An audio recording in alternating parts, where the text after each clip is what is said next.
I'm Hannah Cunliffe, Director of National Historic Ships UK, and I will be your host for this evening. Before we get started, I just wanted to go through a few housekeeping notes. Firstly, this event is being held via the open Zoom platform. So if you haven't already done so, please, I'd like to ask you to put on your mute button now, and ideally also to keep your cameras off unless you're one of tonight's speakers. Don't worry if you're having any difficulties with this. Peter Green from my team is going to be managing the technology tonight, and so he will automatically mute anyone whose sound is still switched on, just to avoid interference for the speakers. Hopefully none of our speakers will experience any connectivity problems tonight, but as we're all dialing in from widely different locations, please do bear with us if there are any hiccups, and we will endeavour to keep things moving smoothly. So as I said, I'm Director of National Historic Ships UK, and we are the government-funded body set up to represent the interests of historic vessels and their supporting infrastructure. And tonight we're running this event in partnership with the Maritime Heritage Trust, which is the sector's national membership organisation. So this is now the fourth in a series of webinars aimed at addressing critical issues for historic vessels. The last event, which I'm sure some of you attended, was held back in March, and that looked at what historic ship sector does for people and the many ways that maritime heritage can enhance individual and community life. If you missed that session or any of the previous webinars, or you'd just like to watch them all again, they were recorded and they are freely available via the Maritime Heritage Trust's YouTube channels. We'll put a link in the chat shortly so that you can catch up later. And as you probably heard, tonight's event is also being recorded with the kind permission of our speakers, and it will be uploaded to the same space afterwards for anybody who wasn't able to attend. Next slide, please, Peter. Thank you. So tonight's focus is around organisational management and how to make sure that your historic vessel or project is on a sure footing for the future. Questions around the type of charitable model which works best, how to find new trustees, or to make sure that an organisation is sufficiently resilient to plan and run a funded project frequently come into us at National Historic Ships. However, when we first discussed the possibility of holding a webinar on this topic, there was a general feeling that it was probably a bit dry and we might struggle to get the audience numbers. We pressed ahead anyway, knowing that this subject is critical to the success of any project, and our faith was justified when we saw just how many of you had registered on Eventbrite to attend. We know that this subject is not only important, but also highly topical, and therefore I'm delighted to be welcoming tonight's speakers who are going to share their expert knowledge with us. After their presentations, we'll have time for a question and answer session before we close, and that is your chance to get involved. So as we go along, please do introduce yourself and post any comments or thoughts using the chat function as our speakers are talking. We'll be collating your questions throughout the talks, and we'll try to get through as many as we have time for at the end. I hope you find tonight useful, and without more ado, I'd like to start off by introducing the first of our speakers. Next slide, please. Thank you. Erica Crump is a charity and non-profit lawyer who is a partner with the legal firm Bates Wells, and she is head of the culture and creative team. Having worked at the firm for almost 2 decades, she has focused on organisations and individuals using creative expression and education to make an impact on society. Next slide, please. Erica is joined in her presentation tonight by Molly Carew-Jones, a senior partner and core part of the culture and creative team at Bates Wells. Molly is also a trustee of Angel Shed Theatre, and she enjoys supporting cultural clients in her day-to-day work.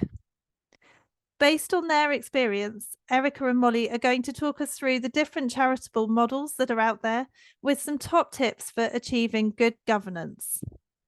So next slide, please. And at this stage, I'm going to pass over to Erica and Molly to talk us through their presentation. Thank you. Great. Thank you so much, Hannah. So my name is Erica, and we can go to the next slide because you've introduced me. So we've got to be quite speedy tonight, and we're going to look at legal structures and what good governance looks like. We're only going to have time to scratch the surface.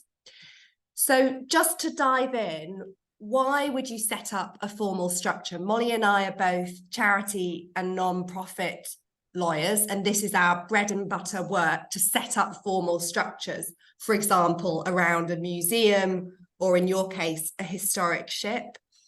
Why bother setting one up? Because an individual, a commercial entity, a group of people can own a historic asset. So why set one up? Well, the first and often leading reasons relate to money.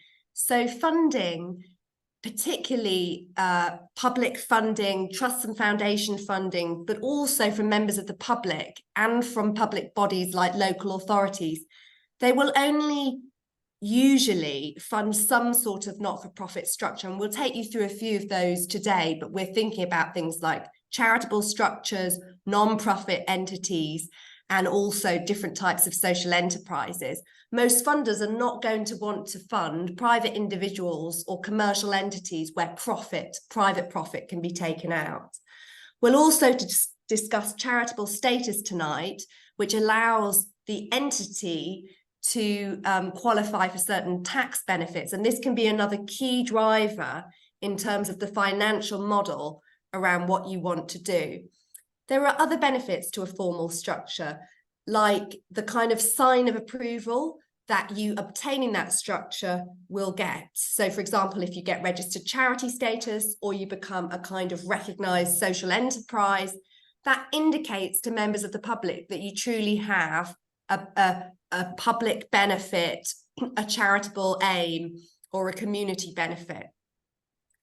It's also the case that with a lot of formal structures, there's a level of accountability. For example, we'll discuss some structures tonight where you need to file accounts and file details at Companies House or the KIC regulator or the Charity Commission.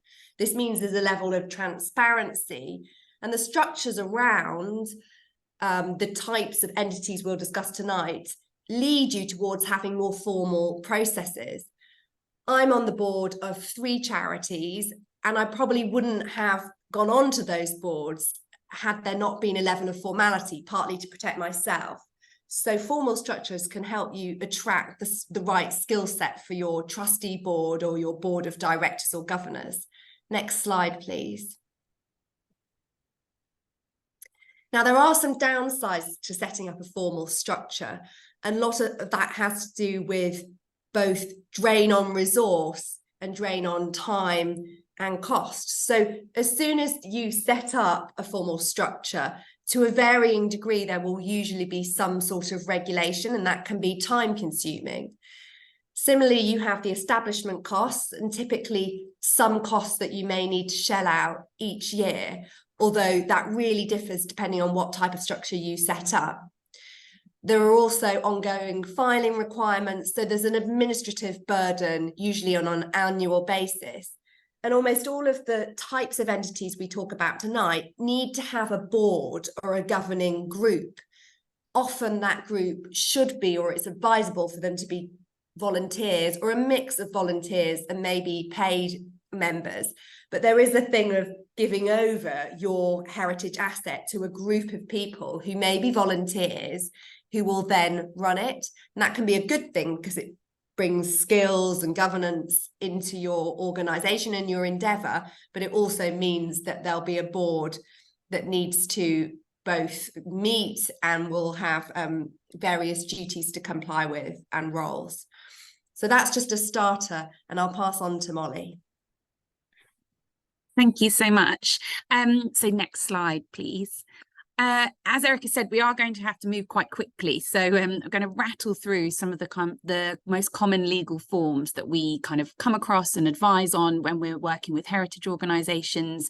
And these are really these aren't all the possible legal forms that are out there, but they're the ones that we think would be most suitable for kind of Historic Ship UK members.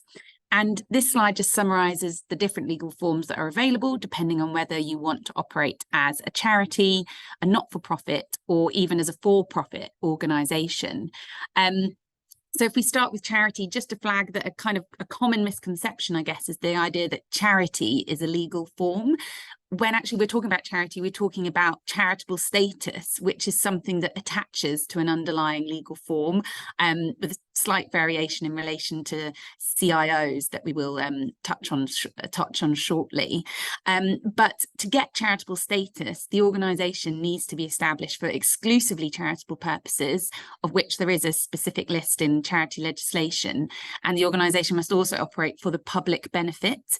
And we're going to talk about the kind of key features of being a charity in a bit more detail in a moment. And then when we look at the column for not-for-profits, so not-for-profits aren't charitable and therefore aren't subject to kind of charity laws and regulations, but they do operate on a non-profit basis. So all of the profits that they generate go back into the purpose of the entity rather than the organisation existing for kind of generating profits for their shareholders. And then lastly, the last column is obviously it is possible to operate as a for-profit structure, which would be kind of your typical commercial organisation existing to make profits for shareholders or the sole trader, as the case may be. And if we move on to the next slide, please. So then here on this slide, I guess a big question that you need to think about if you are considering setting up a legal structure is whether you are going to go for charitable status or not. And I mean, charity law can be relatively complex. So this slide tries to boil down the key features of charitable status, some of which will be more well known than others. It is worth noting that not everything that accompanies charitable status is actually positive. And it is important to be aware, kind of going in with your eyes open and understanding what the disadvantages of charitable status are, as well as the benefits. So just picking up on some of the kind of biggest benefits that accompany charitable status, there's the fact that charities benefit from a wide range of kind of generous tax benefits. So that's things such as not having to pay corporation tax on primary purpose trading profits. There's a business rate relief, and there's also the benefits of being able to add gift aid to individual donations, and with corporates also able to benefit under the gift aid scheme as well. There's also an increased ability to attract grant funding. As Eric has already mentioned, kind of the reason for setting up a legal form often stems from the fact that a funder or access to funding is going to increase with that legal structure. And it's fair to say that the widest range of funding opportunities are available to charitable entities. That's not to say it's not possible to get grant funding as a non-charity, but it can be a little bit more restricted. And also the fact that if you've got that registered charitable status, you've got your kind of charity number, you've got your charity listed on the public register of charities, so that can lead to increased public trust and confidence in your organisation, and the fact that they're kind of confident that you are operating for the public good and for charitable causes. On the other side of the spectrum, kind of some of the biggest disadvantages of charitable status are the fact that you would be operating in an area of increased regulation with an active regulator in the Charity Commission with kind of specific obligations that you'd have to that regulator, both in terms of filings, but also reporting certain incidents.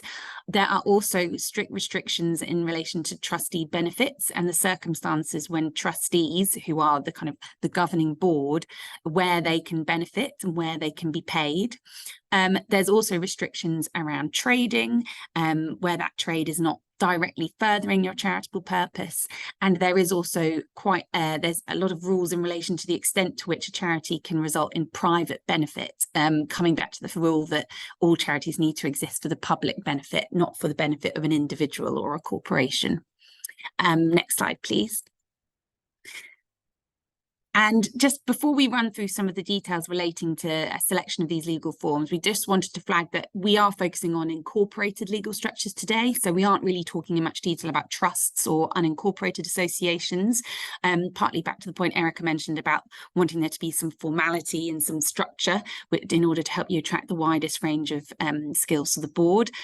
Incorporated also means that the legal form will have legal personality, so the entity can enter into legal relationships directly directly, such as contracts with suppliers and funders, and it would enter into those relationships in its own name rather than in the name of its trustees. And this provides greater protection for the trustee board or the governing body of the entity, as in most situations it means that where the organisation is incorporated, it's the organisation itself rather than the directors or the trustees that is that organisation that's responsible for its own debts and then any other liabilities that might arise in relation to kind of breach of legal relationships or something like that. And that is even the case, even if the organisation ran out of funds and had no funds to meet the liabilities. In most cases, that would just mean the organisation would become insolvent, but the trustees and directors would usually be protected from personal liability. So for that reason, when we're approached and we're speaking to people about putting a legal structure in place, we would nearly always recommend looking at incorporated structures over something unincorporated. And I'll pass back to Erica to go through a bit of the details in relation to some of these. So next slide, please. So we often get asked the question whether the people who've come to see us should set up a company limited by guarantee, often known as a CLG, so that's a company limited by guarantee, or a charitable incorporated organisation. That's also known as a CIO. Now, let's not get too hung up on the names. The reason why we often get asked that question are that these are the two common models for incorporated structures. So remember, incorporated structures are structures that create legal personality and therefore protect the individuals who are involved. And the CLG and the CIO are by far the most common two types of charitable incorporated structures. As Molly said, the reason why we're talking about incorporated structures today is that if you have an asset like a historic ship or another valuable heritage asset, particularly one that may have a relationship with members of the public, you'll almost always want to have an incorporated structure, although we're happy to take questions on unincorporated structures. So most people, when you talk to them about charities and they have an incorporated charity, they will say to you, oh, we've got a company limited by guarantee. That used to be the really common one. And others will say we've got a charitable incorporated organisation. So the company limited by guarantee is very similar in many ways to the company limited by shares, the structure that is common to most people as the commercial company structure in the UK, England, Wales and Scotland and so on. The company limited by guarantee is mimicked on that company limited by shares structure. So it also has directors. It's also regulated by Companies House. It also has a constitution. But the key difference is it doesn't have shareholders. So profit isn't taken out of the company limited by guarantee. Instead, it has members, and those members can be the same people as the directors. So it's a two-tier structure. But unlike shareholders, they're not investing capital into the company and owning shares. Instead, they just usually guarantee up to £1. So it's a nominal amount, and they become voting members of the entity. This is a really common structure for charities in the UK. So it's both a company registered at Companies House, and it can also go on to register at the Charity Commission, although it doesn't need to. So you can also have a CLG that doesn't bother getting charitable status. This can be compared with the charitable incorporated organisation, which actually isn't a very old structure, and it was brought in a few years ago to create a new incorporated structure that, unlike the company limited by guarantee, didn't need to be registered both at Companies House and the Charity Commission, but could just have one regulator, which would be the Charity Commission. If you were to ask me the kind of key differences between the two, the CIO, the charitable incorporated organisation, has just one regulator. So in some ways, it's an easier form to get your head around. But on the other hand, it's less well known. Many people who know about charities will know about the company limited by guarantee, whereas the CIO is still a model that's less commonly known. But that's changing as years go by. Can we go on to the next slide, please? So we promised that this is the last legal structure that we're going to talk about this evening. And this is another type of incorporated legal structure. It's also a company, but it's called a community interest company. It's not a charity. So tonight we have talked about charities.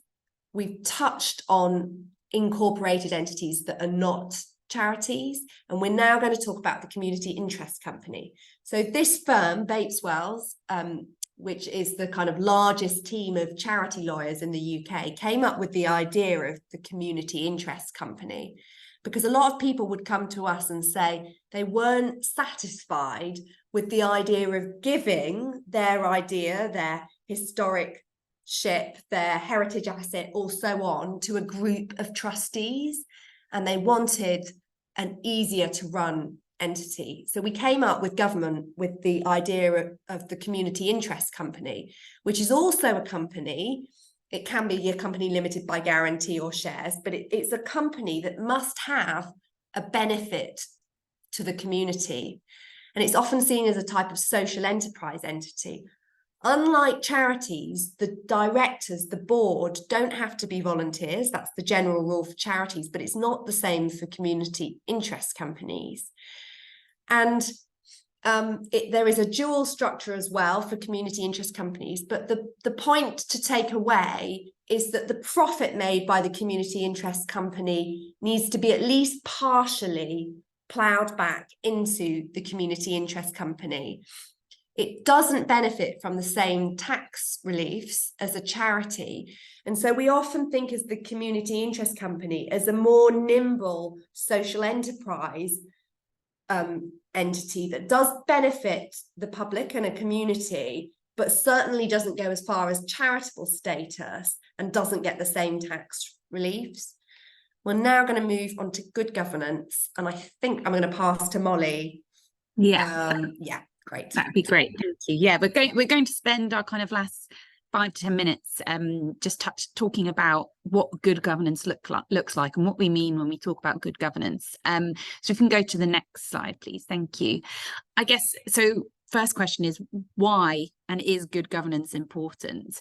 And we've just got a few points kind of summarizing why we do think it is important on the slide there. And I guess it's worth saying we're not just talking about kind of effective decision making when we talk about good governance, but also kind of meeting the expectations and standards of both regulators, such as the Charity Commission, if you were registered as a charity, or Companies House if you're registered as a company, although they are a far more light touch regulator in this space. But what would be really important is making sure you're also meeting the expectations of funders. And when you're accessing grant funding, funders will often conduct due diligence into their grant recipients and perhaps seek reassurances from those grant recipients about their governance arrangements and their processes and policies in place. So it's kind of, it all ties into the overall picture really of putting you in a position so that you can access the widest range of funding that you possibly can meet those funding requirements and also meet the requirements of your regulators as well as putting you in a good position to kind of take decisions effectively and attracting the right range of talent to your board. And I know kind of attracting trustees is something that's going to be talked about later this evening. If we can go to the next slide, please.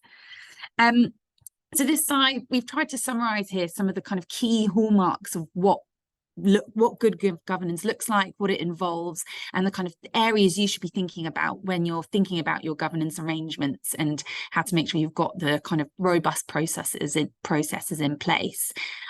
Some of these points may be more self-explanatory than others, so kind of having clear records and record keeping, so making sure that you're keeping minutes and you've got kind of written policies and you can look back at what decisions have been made, whereas others are touching on kind of more complex legal issues. So when we're talking about conflicts of interest, there are actually various duties that are placed on directors and trustees under both charity and company law. And that is essentially making sure that your governing board are acting in the interests of the organisation and aren't unduly influenced by other conflicting interests or duties. So such as that's personal interests or duties of loyalty to another organisation, or kind of basically making sure those interests aren't clouding their judgment. And kind of conflicts can be managed through processes, both in terms of having a conflicts policy and a process of people absenting themselves from decisions where there is a potential conflict. But conflicts also feeds into things like board recruitment and making sure you're kind of accessing a range of people and have enough independence on the board to take decisions in the interests of the organisation. Similarly, EDI and equality, diversity and inclusion, that feeds into kind of lots of different levels of the organisation and is about making sure you have a range of voices in the room and a range of people who are inputting into decision making to ultimately help you provide a kind of a more inclusive and far-reaching service and use of your assets. Erica, I wasn't sure if there's other particular points you wanted to mention in these hallmarks as well.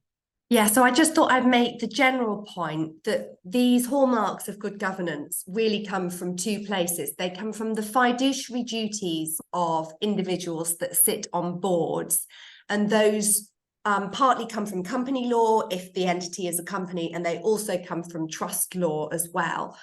Even if you're not a charity, a really good starting point for looking at that guidance is the Charity Commission's guidance on trustee duties, which is called CC3, and I'm sure we can email that around afterwards. That's a very good introduction to fiduciary duties, and it's quite accessible. These hallmarks of good governance also come from the Good Governance Code, which was adopted and endorsed by the Charity Commission, and it was brought together by organisations working in the sector like NCVO. And that widened out the trustee duties to some of these other areas. And Molly's mentioned, for example, equality, diversity and inclusion, which has been part of the conversation much more so in the last decade and 5 years than it was previously. The one other good governance hallmark that is increasingly being talked about is integrity, and the extent to which, over and above the mission of the organisation, it's also important and can be very helpful to weave in an open culture, values and ethics in the way that you're operating, particularly as a trustee board or a governing body. Could we go on to the next slide, please?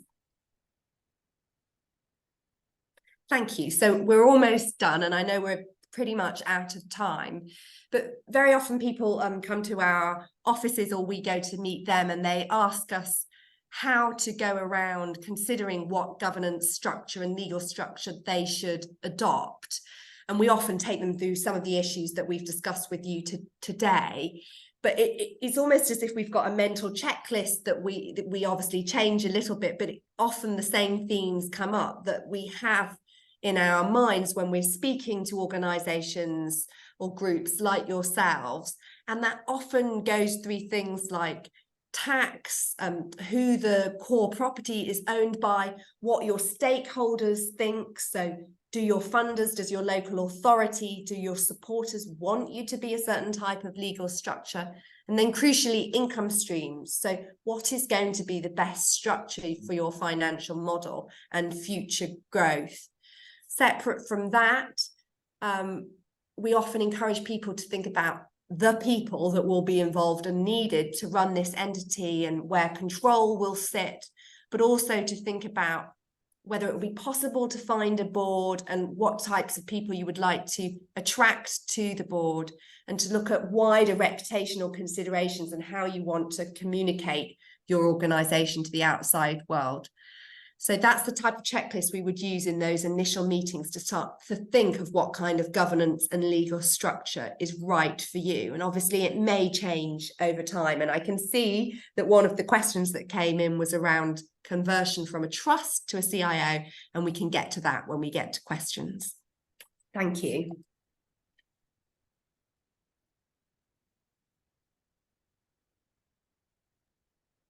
Thanks so much, Erica and Molly. That was a really, really good presentation. And I think sometimes it feels like there's so many options out there in terms of different charitable structures. So it was really helpful to get a sense of how how you might approach that, how you might demystify them and think about which one is right for you.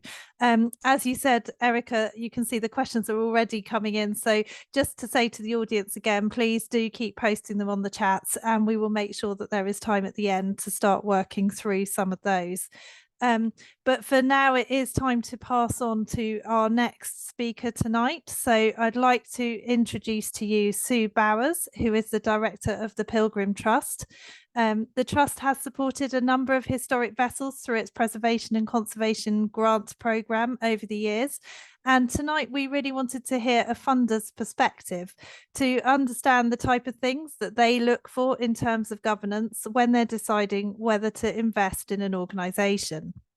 Sue has a wealth of experience, having joined the Trust in 2020, before which she was the Director of Investment at the Heritage Fund and head of the National Heritage Memorial Fund. So I'm really looking forward to hearing what advice she can share with us tonight. Over to you, Sue. Thank you. Thanks very much, Hannah. And thank you very much for inviting me to participate in this webinar.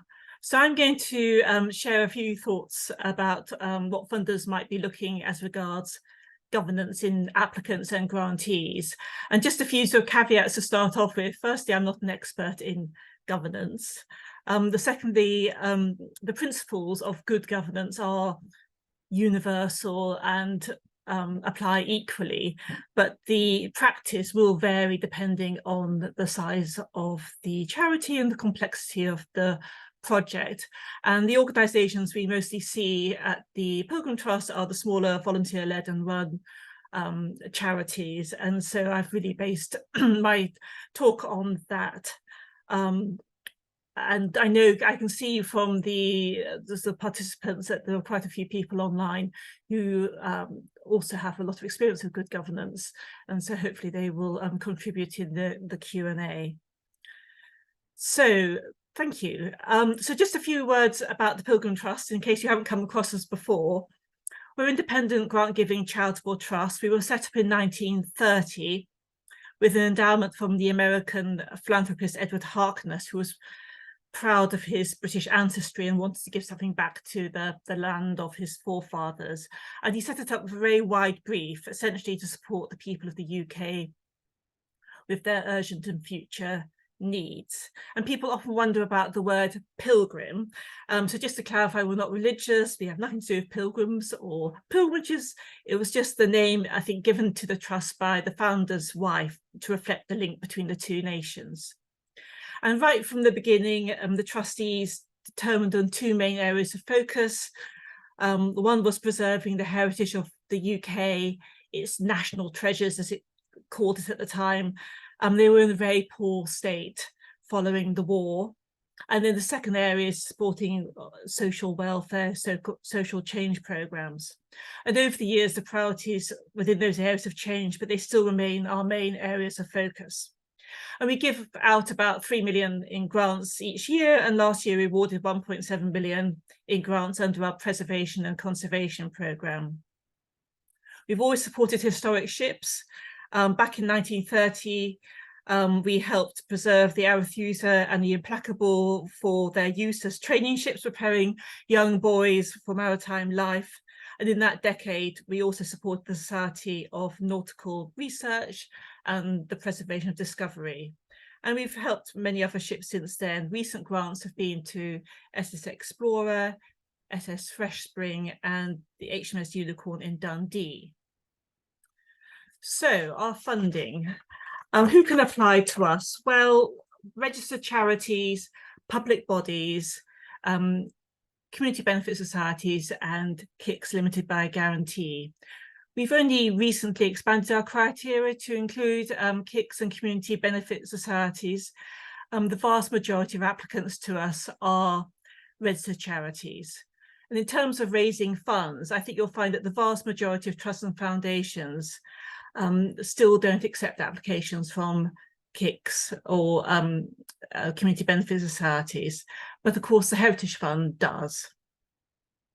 Our main interest is the preservation and conservation and repair for significant historic buildings, historic ships, structures, objects of cultural heritage.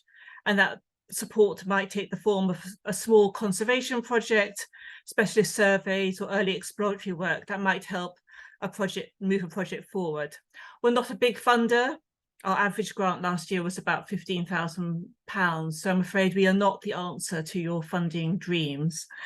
And that last point on the slide is the things that we don't fund. We don't fund activity programs or new build or business planning, interpretation, or access. We're really very focused on the historic fabric. So that's a pen portrait of the Pilgrim Trust as a funder. And I'm now going to sort of touch on some of the things that, from a funder's point of view, help make your organisation investment ready. So what is governance? The term governance is really widely used across all the sectors, the commercial, public, and the voluntary sector, and its principles are essentially the same across all the sectors. There are lots of different definitions, but I quite like this one: the systems, processes concerned with the overall direction, effectiveness, supervision, and accountability of an organisation. And the four key words in that definition are direction, so looking at the leadership, the setting of a strategy, being clear about what the organisation is aiming to achieve and how it is going to do it. Effectiveness, making good use of financial and other resources to achieve the desired outcomes. Supervision, establishing and overseeing controls and risk management, and monitoring performance to make sure that the organisation is on track to achieve its goals and make adjustments where necessary, and learn from mistakes. We all make mistakes. And accountability, reporting to those who have an interest in what the organisation is doing and how it is doing it. And of course, that includes your supporters. Next slide, please.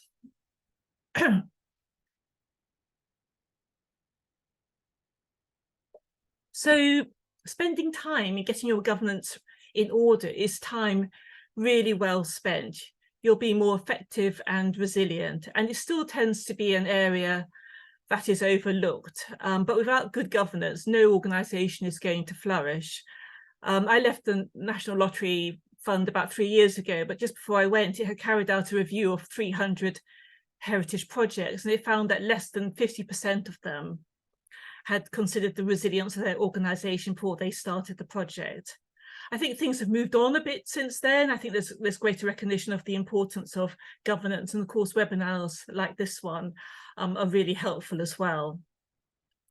So here's one funder's view about what we're looking for when we are considering applications. So the first point there is openness and accountability. When we consider an application at the Pilgrim Trust, the first thing we do is our own due diligence to find out a bit more about the organisation and how it is governed. I think the thing you need to remember is we don't know you at all. We probably don't know you. We probably haven't necessarily come across you before. So we want to find out a bit more. So this will include looking up the information on about your organisation on the Charity Commission's website, reviewing the accounts or the financial statements, and reading through the trustees' report. And so I think it is worth spending a bit of time on your trustees' report, because that's your opportunity to set up what happened last year, what your plans are for the future. It sets up your trustees, and we can see how often have they been reviewed recently. So it's really that's our first port of call in terms of due diligence. That's what we look at, and we'll also look at the website if you have one. And together, this should be able to give us a good sense of the aims and objectives of the organisation and its current activities and plan, and how it is working for the public benefit, which is, of course, a legal requirement of a charity. So remember, you're asking someone to give you funding, so it's really important that information about your organisation is up to date, clear, and accessible. The second point there is board effectiveness, and on our application form at the Pilgrim Trust, we ask for some brief details of the trustees and how often they meet. So we're interested in the skills and experience of your trustees, and how appropriate they are in relation to the objectives and the project that you have in mind. So we're looking for sort of a good balance of skills, experience, background, and knowledge. So recent grantees of the Pilgrim Trust, in addition to having on board people who are sort of engineers and had experience of operating historic ships, they had trustees who had some fundraising experience. They had those who'd worked in sort of the education sector and worked with schools and young people, people who experienced running a business, project management, as well as people who have good links to the local community. So you want to try and get a balance, and also people who will have some new perspectives and offer a bit of challenge and some new ideas as well. You want that sort of balance within your board. The third point there is decision-making, risk and control. So how you make decisions is going to be absolutely crucial to the success of your organisation, because there are going to be lots of decisions that you have to take. And so you need to be sort of very clear about how you're going to go about them. And of course, the board is ultimately responsible for the decisions and actions of the charity, but you can't do everything. And so it needs to decide what matters it will make decisions about, and then what it can delegate, and how that will work in practice, and how the board will still remain accountable and in control. So it's common in many of the projects that we support, but including historic ship projects, that the board supplement the skills of the board members by having some subcommittees. And it's a way of bringing on board additional skills and to allow more time than you can perhaps give during the course of a normal trustees meeting to focus on a particular aspect. So it's not uncommon to have separate committees for the technical restoration of the project, for day-to-day operations, for finance and fundraising. You might also have a subcommittee on communications and marketing. Trustees also need to sort of identify and assess risks and opportunities for the organisation and decide how best to deal with them, including assessing whether they're manageable or worth taking. And a heritage project, by its very nature, is it's a risky venture, and we just need to accept that. And when I was at the lottery, I found often that sort of risk registers were often quite short and sort of over optimistic, and I think that might have been possibly under the misapprehension that funders only want to support sort of low risk projects.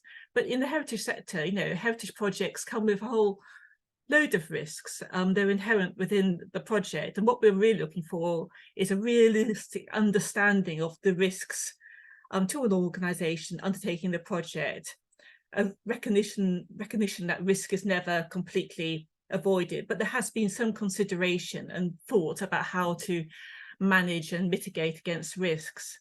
And by having those sort of conversations early and frequently, you'll be in a much more robust position when something does go awry. Stakeholders and partnerships. You might be passionate about your historic ship, but the question we ask is, who else is?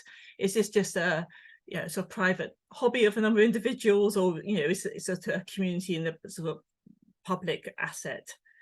So we're looking to see who else you've been engaging in the project or informing about the project, and that might include volunteers. Well, I'm sure it includes volunteers, but also the friends, local organizations, residents, your local authority, donors, your funders. It's sort of surprising how often it's neglected. And you might use your sort of website, social media, online events, in-person events, open days, newsletters. And it's worth visiting other heritage projects in the locality and making contact with them, because they'll be useful sources of local intelligence as well, as we'll be going to visit other sort of historic ships. So think about your sort of stakeholders and partners in quite a wide way. And finally, the final point there is keeping in touch. Now, I'd really stress the value of this. It sounds really obvious, but there are times at the Pilgrim Trust where we've awarded a grant and then heard absolutely nothing from the organisation for well over a year. And sometimes I think people are sort of a bit concerned about telling a funder what's going on, but it's worth bearing in mind that your funding partners and other stakeholders want the project to be as much a success as you do. and they know that projects will not always go according to plan. So, you know, the funders are not there to trip you up, or, you know, and the best policy we like is one of no surprises. So, you know, share when things are going well. That's wonderful. We like to hear that, of course, but also, you know, when things are not going so well.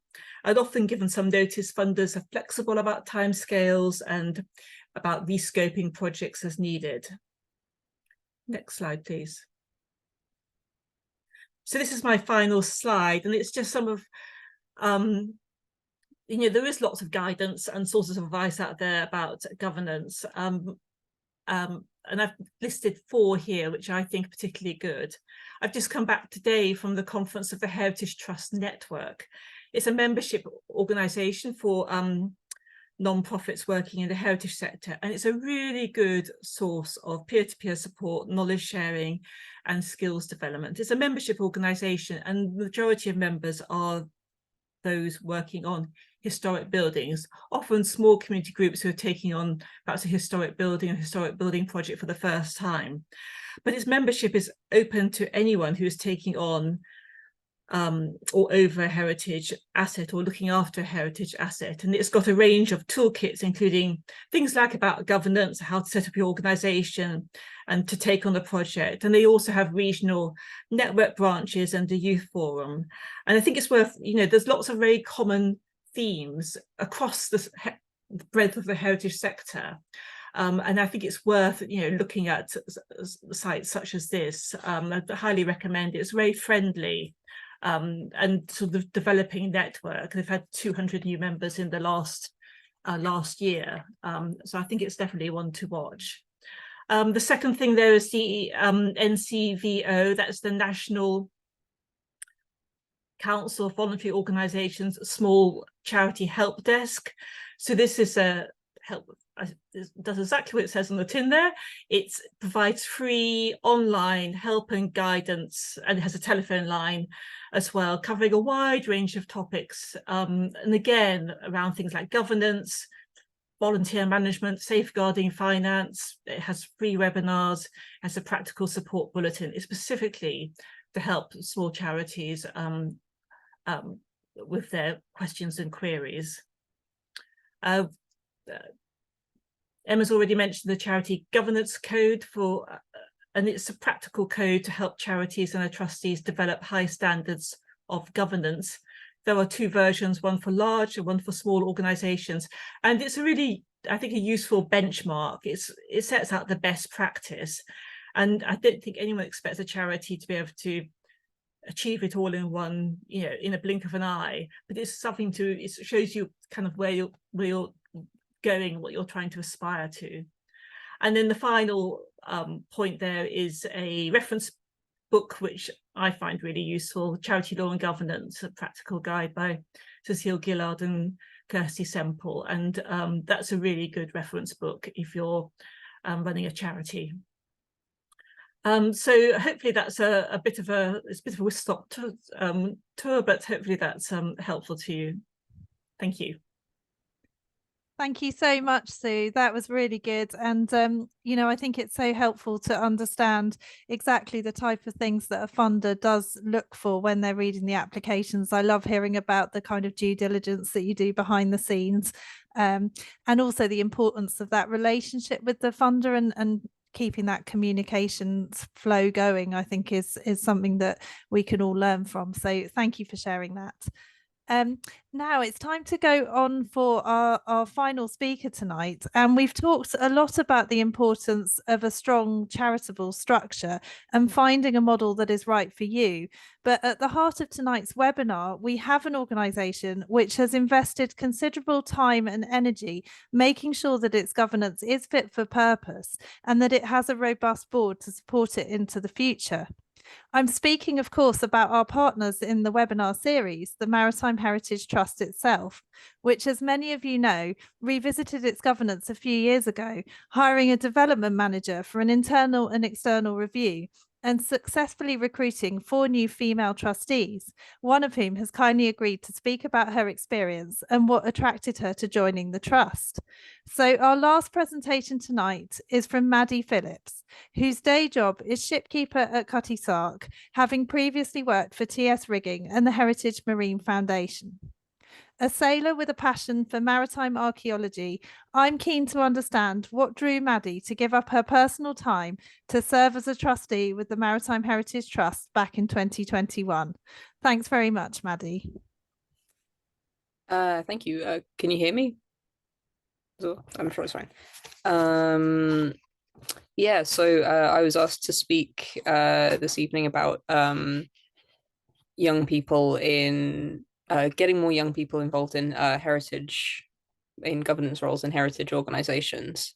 Apparently this is a question that's asked to National Historic Ships frequently, I think, and it's been a question that I think it's been an issue that people have often struggled with for quite a long time. So I hope I can kind of shed some light on it. Before I kind of get into the points I was going to speak about, I wanted to say that I think sometimes this can be a slightly uncomfortable subject for some people for various reasons. And I wanted to just start by saying that encouraging younger people and people from different backgrounds into these roles shouldn't mean that older people or people from other backgrounds are being taken away from these organizations either, and expanding our backgrounds and the range of people that we have involved in maritime heritage doesn't mean taking away opportunities from the people who are already involved.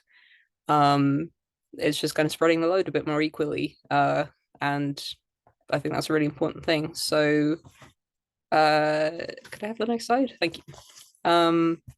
So I think one, it sounds really obvious, but a really obvious way of getting people who are less likely to come across trustee adverts is to go and seek them out. I think young people often don't necessarily. Oh wait, I'm so sorry. I'm getting all my I'm getting my points mixed up. What I mean by being proactive is keep your succession plan for your organization in mind. I think this is a point that some of the other speakers tonight have touched on when talking about the resilience of your organization. And, it's best to start looking for newer trustees before all of your current trustees are ready to step back, particularly if you have members who are in governance who are older, who might be wanting to retire from these roles at some point. If you start looking for people before you get to that point, so you can have them fully integrated into your organization, fully trained up, well known to your members and your networks, that's going to really stand you in good stead, and it means that you can comfortably and what's the word I'm looking for? You can hand over your role and your organization to people who you know are trained well and who you will trust, to be able to carry on your work into the future, rather than struggling to do so when your board already wants to step back from their roles. So next slide, please. This was where I was getting ahead of myself a little bit, where yeah, it does kind of sound obvious, but seek them out. I was recruited for to be a trustee of the Maritime Heritage Trust at a Heritage Open Day by Brian Corbett, who I'm sure a great many of you knew. And to prepare for this talk, I spoke to a number of other young people. I know people around my own age who are also trustees in other heritage organizations. And pretty much all of us were recruited from events. So going to, if you're interested in maritime heritage, going to races and regattas is a really good place to find enthusiastic young people. Heritage Open Days, like I said, you're less likely to find young people looking at advertisements placed for finding trustees or looking on websites. You know, they're less likely to be looking for these roles actively. So if you want to introduce more young people to your board, I think it's a good idea to go after them in the nicest way possible. I've had a great time. So yeah, next slide, please. This was a point that I wanted to raise in terms of being aware of the skills that you might be lacking on your board, which I think has also been touched on earlier on this evening. It's really good to have a range of people who are interested in the vessel that you're taking care of or the heritage that you're involved in. So on the Maritime Heritage Trust, we have a board made up of people with really varied interests.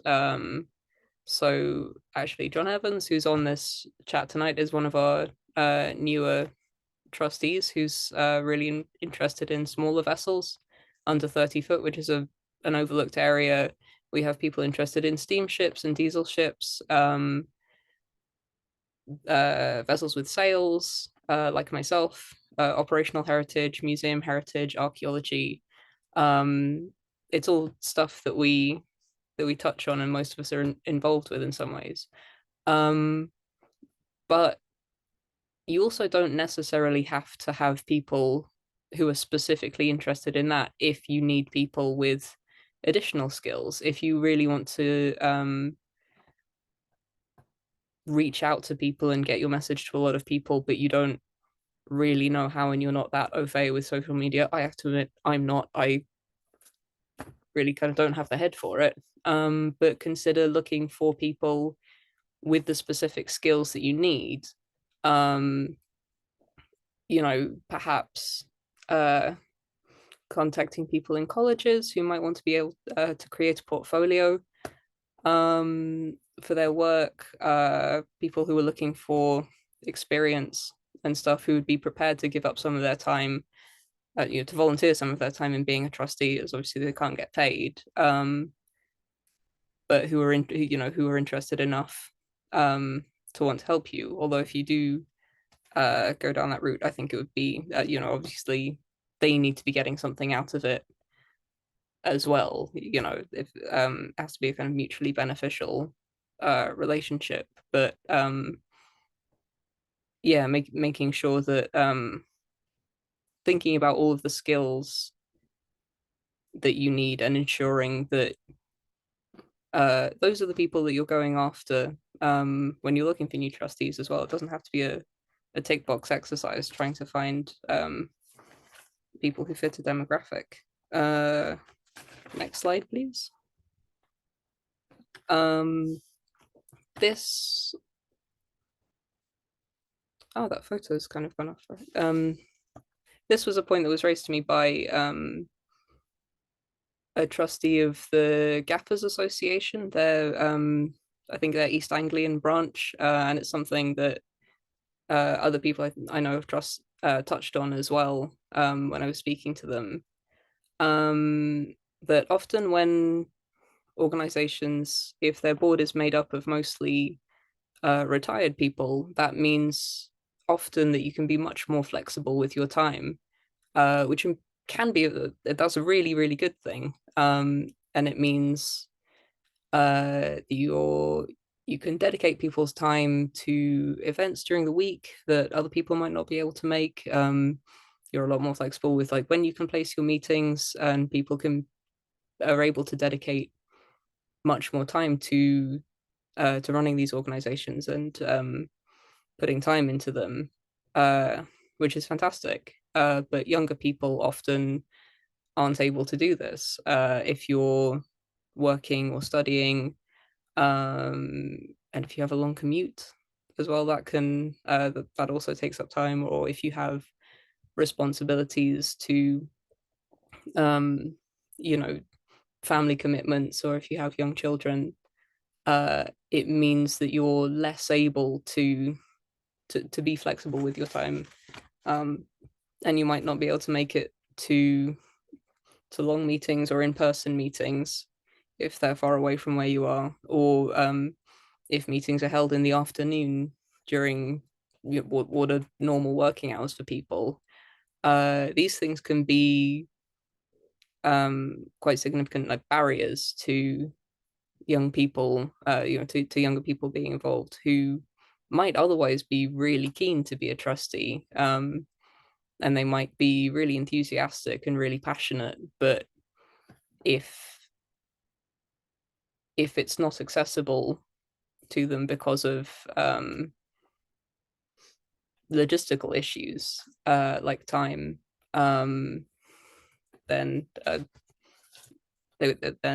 yeah, they won't be able to do it, and that'll be quite difficult. Next slide, please.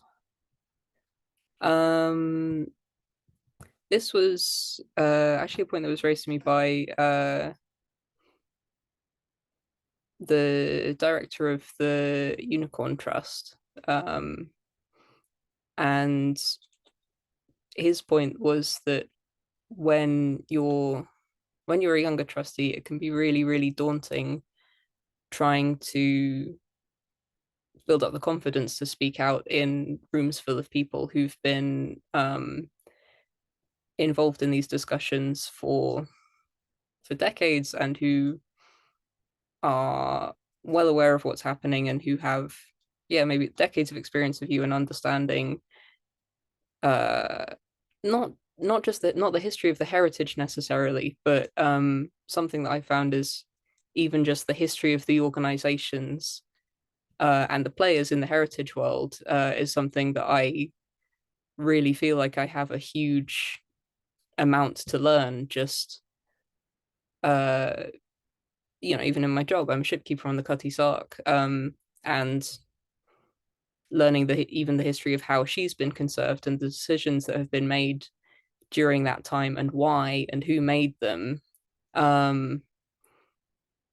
It's really, really useful to learn, and it's really crucial for my job or for my role as trustee of the Maritime Heritage Trust. But it does mean that you have a huge learning curve to get to that point, and it can be really daunting trying to speak up at meetings and put your own point of view across when you feel when you feel like there's such a massive difference in knowledge and experience. So one thing that can be really helpful is to treat your newer trustees and your younger trustees in exactly the same way that all the other ones have been. So whatever your standard process of onboarding a trustee is, whether it's interviewing or inviting an application, or whatever it is, make sure that you go through these steps so that whoever it is feels like they're being taken on board because of their skills and their knowledge, and then their enthusiasm, or whatever it is, and that it's that is of value to the organization as well, rather than being kind of hired as the tokenistic young person for the board, which I I'm sure that none of you would do, but it can be. Yeah, I think it's worth reiterating that. Can I have the next slide, please? Yeah, and like I said at the beginning, being patient with the process of finding suitable people. I wanted to include this picture because it's I was lucky enough to visit Tom Curtis's yard in Pin Mill earlier on this year. This is a smack that he's building called Fairy. And he's a brilliant shipwright, and he's about 21.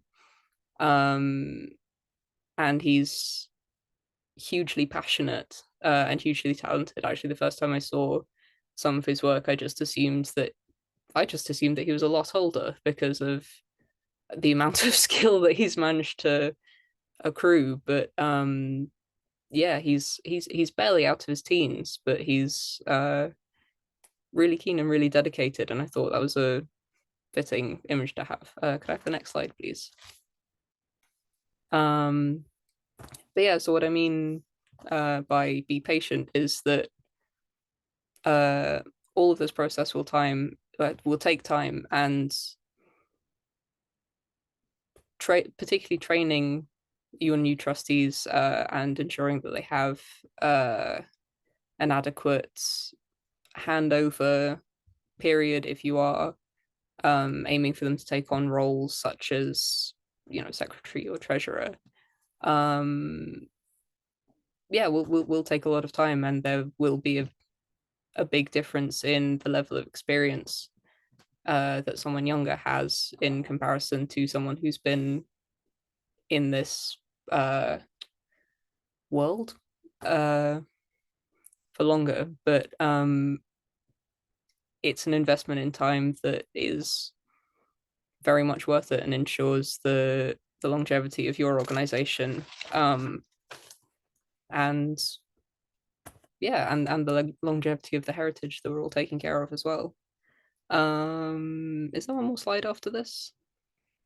Yeah, these are some links to some interesting organizations that I thought were relevant here. They're not necessarily about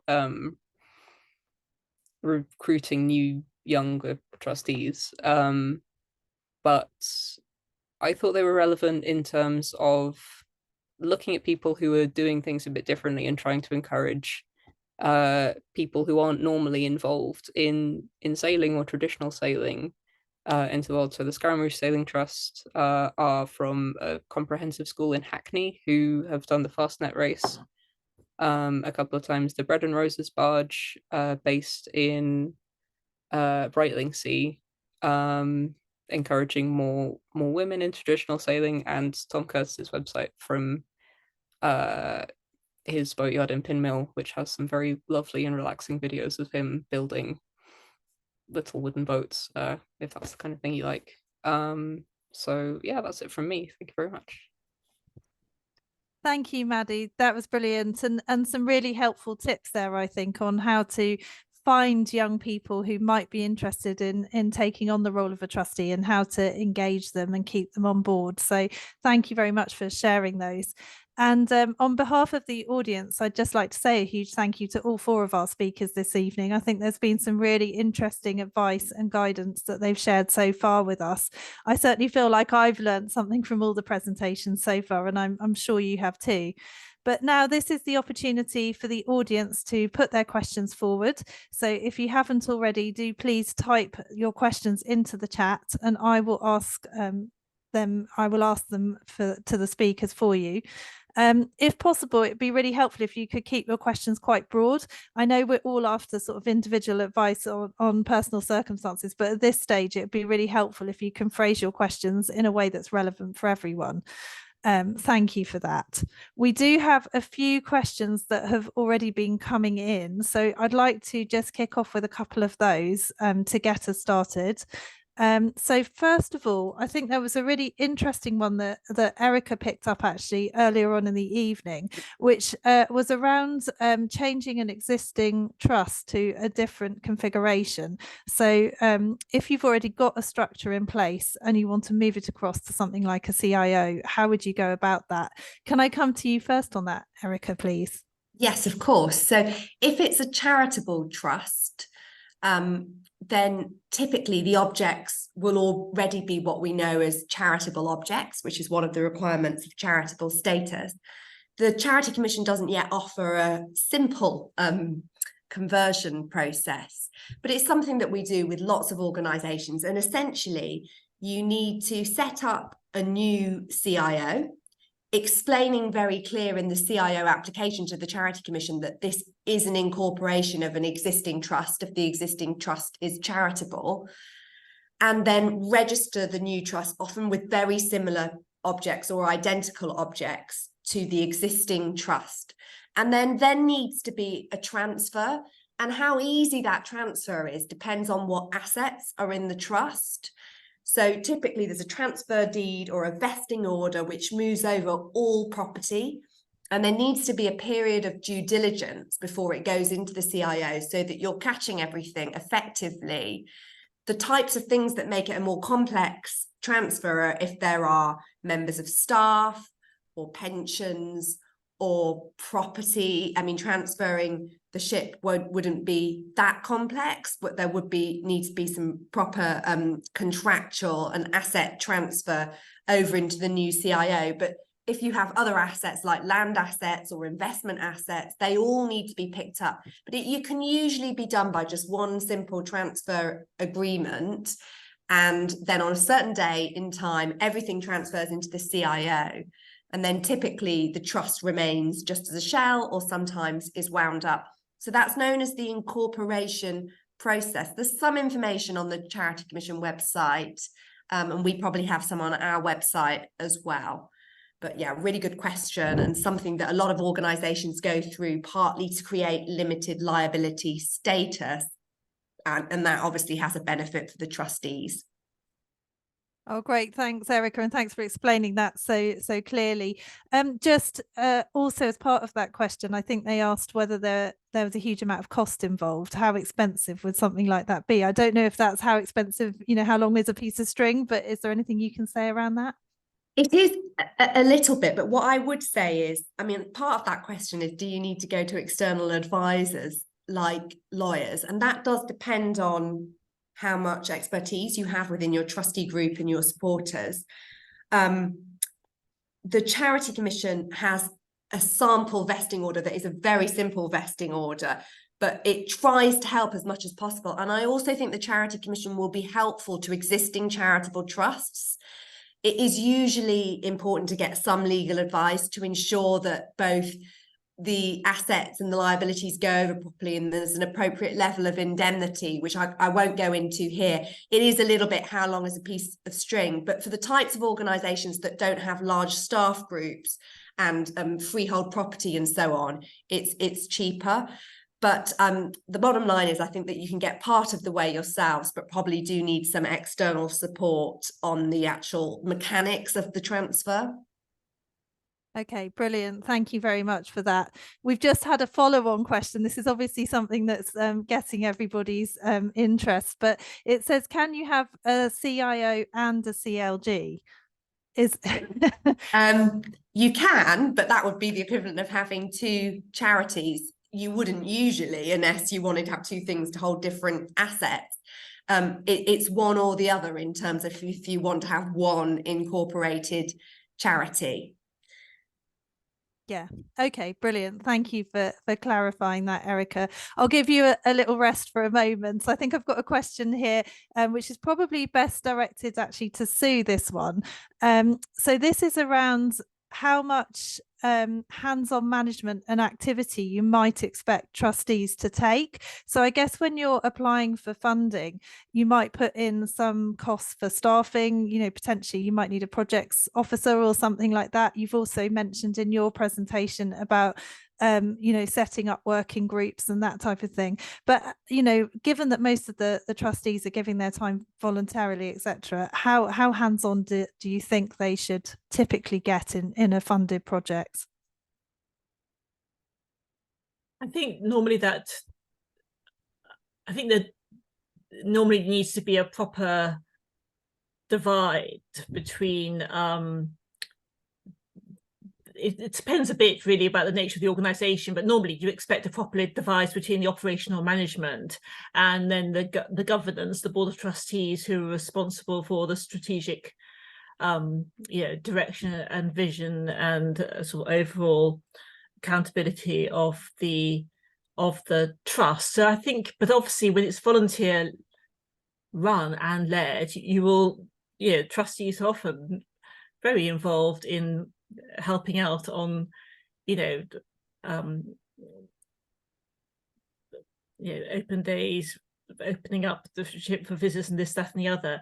I think that's where really what is important is that sort of being very clear about the roles and responsibilities and setting them out and having a sort of schedule of delegations. You're very clear about who's taking what decisions, and what's for the board and what's maybe for a subcommittee, and what might be for, you might have a volunteer who manages the volunteers, for example, and what that person might have responsibility for in terms of the day-to-day organisation of the volunteers. And what you don't want then is a trustee coming in and say, oh no, please do it this way, we think we should do it that way. If it's unclear, it's just absolutely nightmare and it will completely confuse everybody. So it's just setting it out that what works for you, but so to the point that everyone is absolutely clear about who's responsible for the day-to-day, and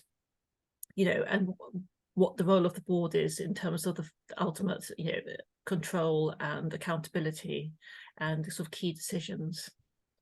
Yeah, brilliant. Thank you. So that makes absolute sense. And there's also quite a lot of questions we're getting now around good governance. So I think there was, some interest around the policies that need to be in place for good governance, and particularly what sort of written policies should be in place. Molly, I don't know if I could come to you on that one.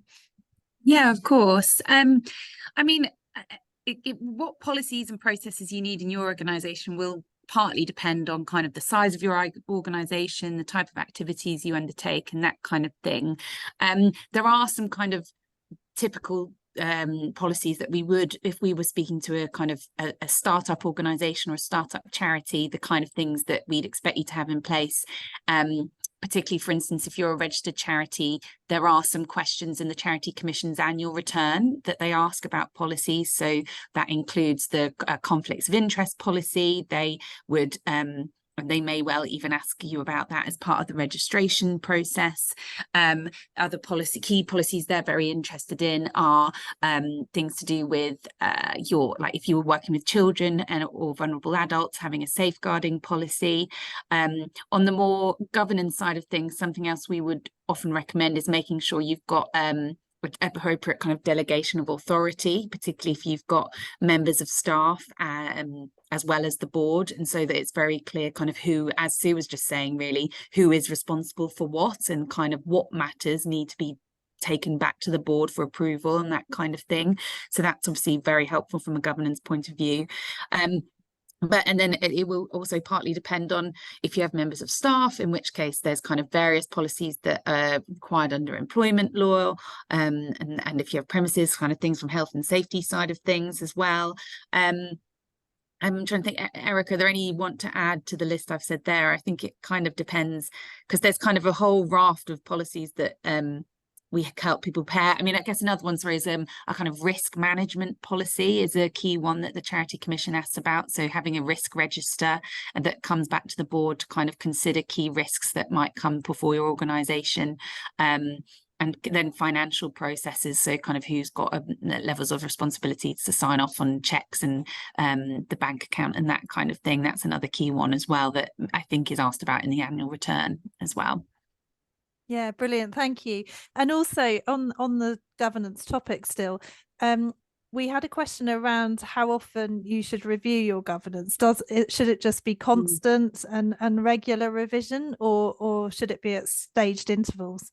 I mean, it's difficult, isn't it? I mean, I think for example, I don't think off the top of my head, the Charity Governance Code has a fixed review. I think it is something they just say to keep under review, and it might well depend. So if you kind of have a big change in your organization, kind of significant change in your income levels, or significant change in numbers of staff or something like that, that would trigger the need to kind of reassess your policies. That would obviously provide an opportunity to do so.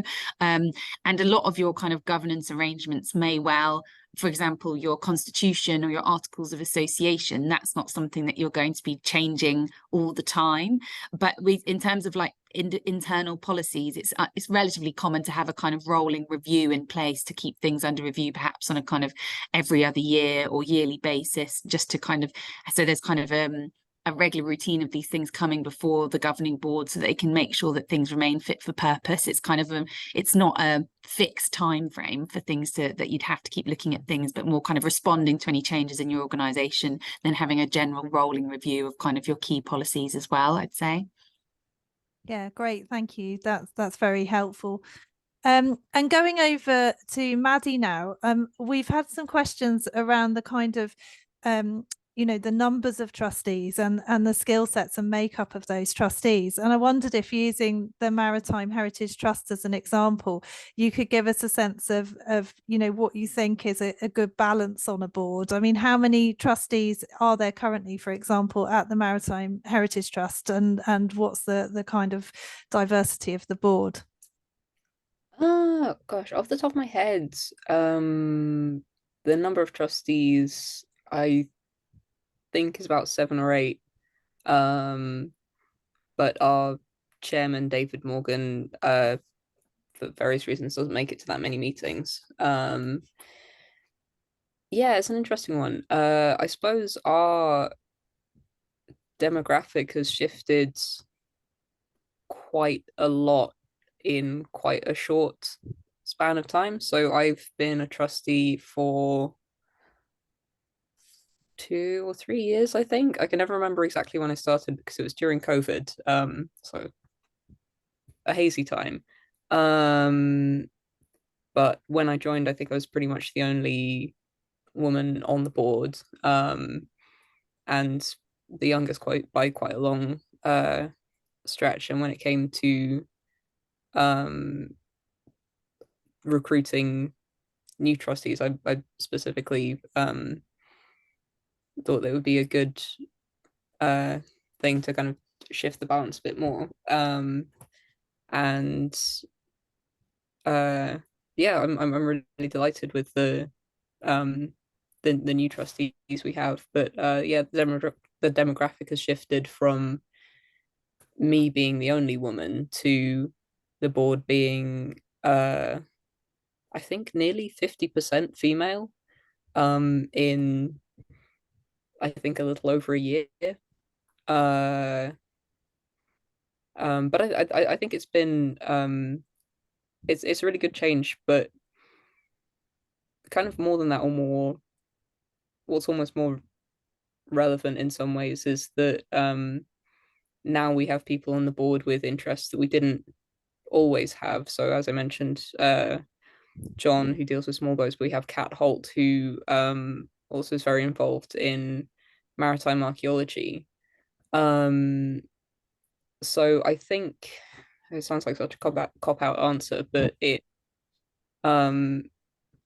really depends on your organization. But I think in some ways having a smaller number of dedicated and well-organized or well-managed people, you're more likely to be able to achieve more with that than if you have more people with all of the roles more atomized, but meeting less frequently, or who are less enthused or kind of dedicated to the project. I think that's really important. But then again, I suppose it kind of what the Maritime Heritage Trust does is quite different to an organization that owns a vessel and looks after a vessel as well. So yeah, no, I take your point. It is often down to the individual organisation, but I think you know, a spread of 7 or 8 trustees with commitment to the cause is as you say, absolutely essential. I think we have time for one last question, and what's come up, which is quite an interesting one actually, is I think going back to the points that Molly and Erica made earlier around potential, I think Sue might have touched on it as well, around potential conflicts of interests for trustees. So if you've got employees who want to potentially become a trustee, what could be the pitfalls around that? And also, if you've got a vessel, for example, that used to be in private ownership, but it's now been transferred into a charitable structure, but that previous owner who's still got all that knowledge and skills and wants to be engaged with the trust in some way. So I suppose, you know, people who've got a lot to offer but are very closely linked to the activity of the organisation, how can you best engage with them?